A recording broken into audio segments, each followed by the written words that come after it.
Olá pessoal, tudo bem? Márcio Mussolini aqui. A gente vai resolver mais um exercício de matemática do ITA do ano de 2019 da primeira fase. Vamos lá? Ler juntos?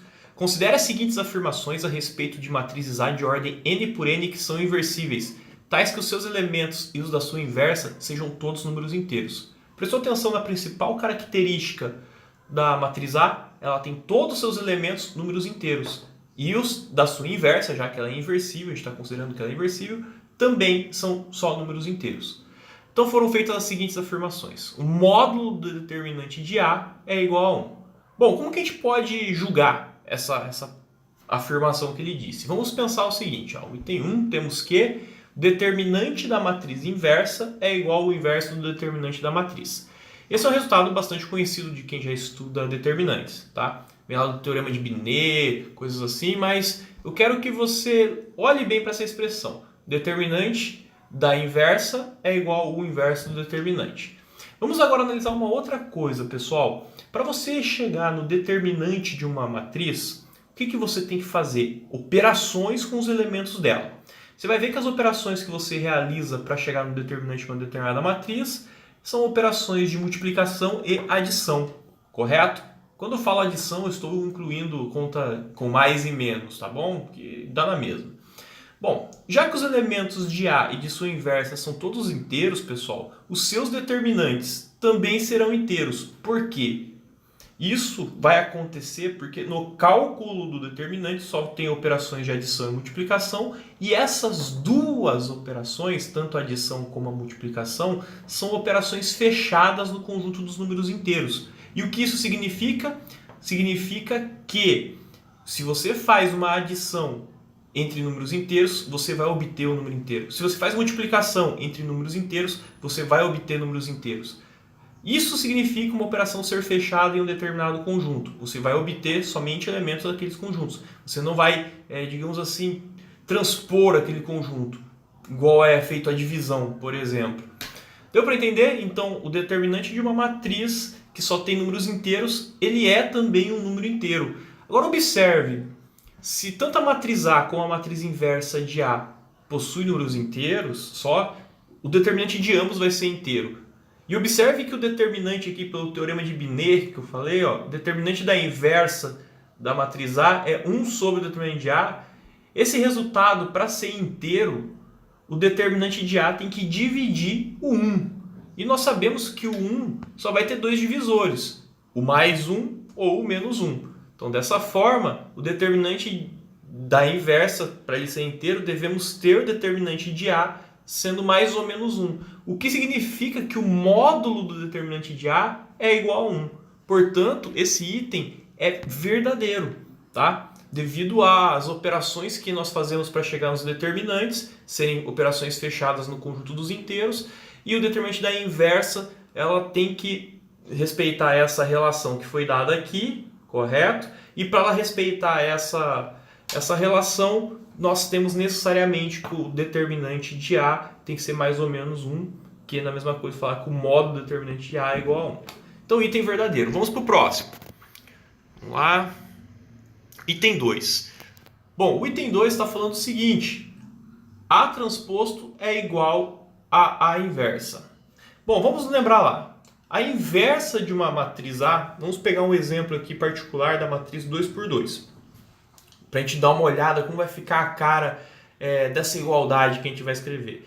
Temos uma matriz 2 por 2 aí, uma matriz A, considerando que ela tem inversa, ABCD, que a inversa dela é um resultado bastante conhecido, até um macetezinho, se para você é novidade, então anota aí, tá bom? A inversa dessa matriz é essa expressão aí, é 1 sobre o determinante que multiplica essa matriz D menos B menos CA. Você troca o A e o D de posição, troca os sinais da diagonal que não é principal, da B e C, e divide tudo pelo determinante da matriz A.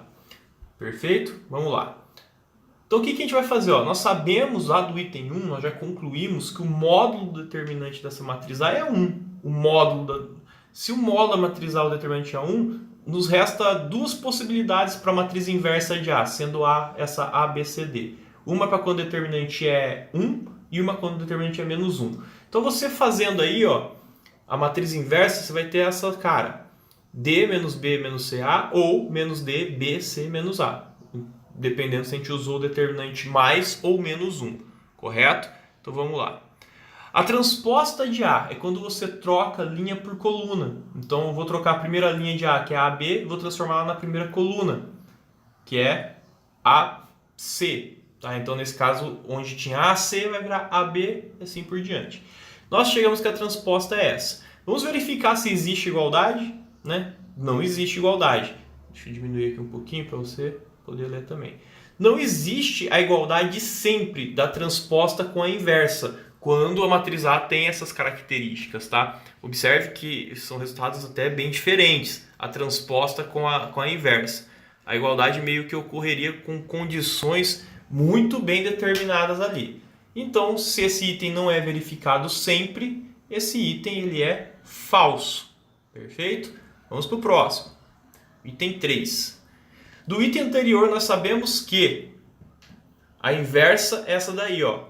D menos B menos CA ou menos D, B, C ou menos A. Tudo depende se o determinante é mais 1 ou menos 1. Bom, a soma da matriz com a sua inversa, que é o que o item está falando aqui, ó. A soma da matriz com a sua inversa é uma matriz diagonal.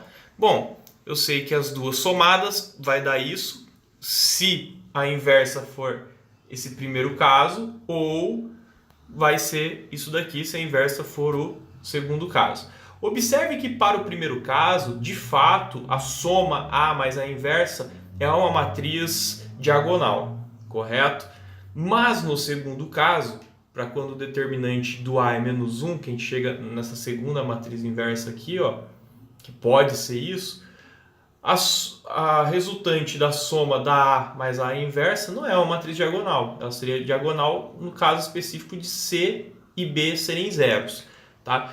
Se ela só é diagonal, se essa afirmação só é verdadeira em casos específicos, não de maneira geral, a gente vai considerar ela errada. Tá? Porque ela só é verdade em condições muito assim, extremas, né? com condições muito fortes que você impõe. Então esse item é falso. Correto? Então, pessoal, essa é uma questão interessante. A gente mostrou aqui basicamente com contra-exemplos, mas contra-exemplos um pouco mais genéricos, tá bom? Que o item B, o 2 e 3 são itens falsos e o primeiro item é o item verdadeiro. Uma questão muito bem pensada nesse primeiro item, achei bem legal. Parabéns à banca aí. E se você gostou do vídeo, deixe seu like, acompanha aí que a gente vai ter muito mais. Valeu, abraço!